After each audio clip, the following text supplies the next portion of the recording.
de las mismas técnicas de producción para fabricar máquinas microtecnológicas.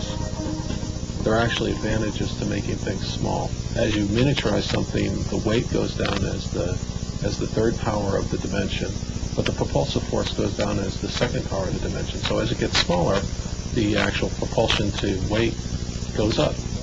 El profesor Martin Schmidt del MIT creó un motor turborreactor del mismo tamaño de una estampilla. ¿Pero por qué lo hizo? Well, first, it's awful fun.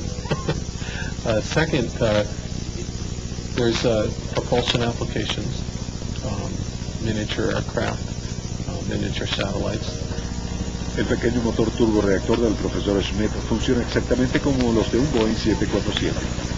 This would be a turbine engine where air would come in through the center hole, and then fuel would be injected through a variety of these ports located here. And the air and fuel would mix after going across a compressor, enter a combustion volume that's in a circular region that surrounds this, and then go across a set of turbine blades, then be exhausted out through this port here. Inside of that lamination is this little disc, and that's a disc that will spin at 1.5 million RPM. Los científicos del MIT piensan que este motor podría impulsar a un pequeño avión con una envergadura de apenas 8 centímetros. Cientos de tan económicos microaviones desechables de reacción podrían ser usados para vigilancia militar o exploración meteorológica. Otra aplicación en la que los científicos tienen grandes esperanzas es el uso de estos pequeños motores para generar electricidad que puedan reemplazar a los menos eficaces juegos de baterías en artefactos como computadoras portátiles. Algunos científicos trabajan en nuevos conceptos de micromotores que ni siquiera existen en gran escala. But again, the target device is about shirt button size, and we hope will generate about 50 milliwatts, which is enough to drive your cell phone or a personal organizer. You put a few of these together, you could drive your laptop computer. If we take a fuel air mixture, bring it into the center of a spiral heat exchanger like this, burn the fuel air mixture in the middle, and then as the combustion products go out, use those outgoing products to preheat the fuel air mixture that's coming in, you can actually get combustion under situations that otherwise the flame would extinguish. If we put devices called thermoelectric materials in these walls, we can actually use that to generate electrical power. Algunos motores microtecnológicos tienen mecanismos del tamaño de un grano de polen y ruedas dentadas del tamaño de un glóbulo rojo. Si desea hacer que un motor microtecnológico parezca grande, colóquelo al lado de un motor nanotecnológico. Las nanomáquinas son tan pequeñas que son invisibles incluso bajo el microscopio. Nano means a billionth.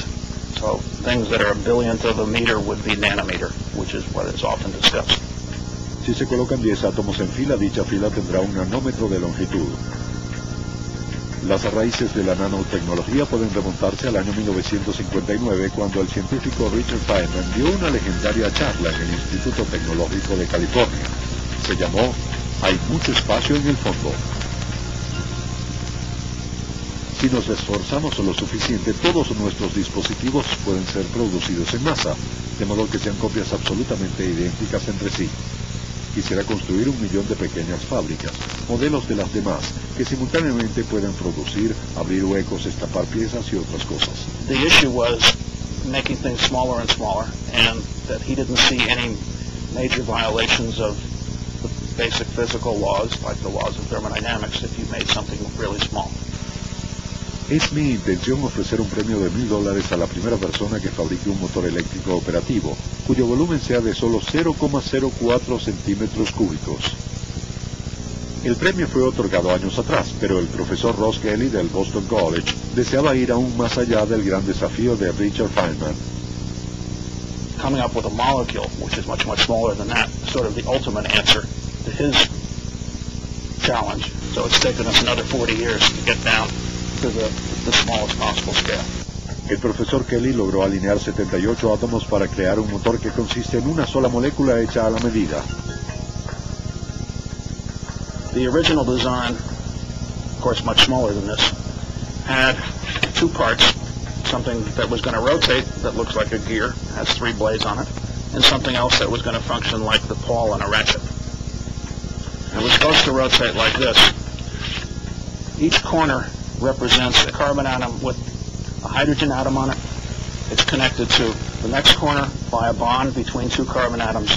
Next corner, another bond between two carbon atoms. And because of the laws of chemistry, one can predict how long the distances are going to be and what the geometries are going to be. En otras palabras, aunque sean tan pequeños que de hecho son invisibles, Kelly sabe que ha creado una molécula cuyos átomos funcionan como un motor. Tardó 4 años en crear su motor molecular, pero ahora se puede producir en cantidades, grandes cantidades. Yeah, we had a flask with something like 10 to the 20th, approximately a billion molecular motors in.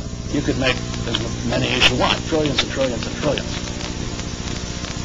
I think this will have an enormous impact. Being able to manipulate things at the micro and nano level enable us to build a nearly limitless number of devices and systems, and those devices and systems will have certainly as many applications as the devices we built during the Industrial Revolution did.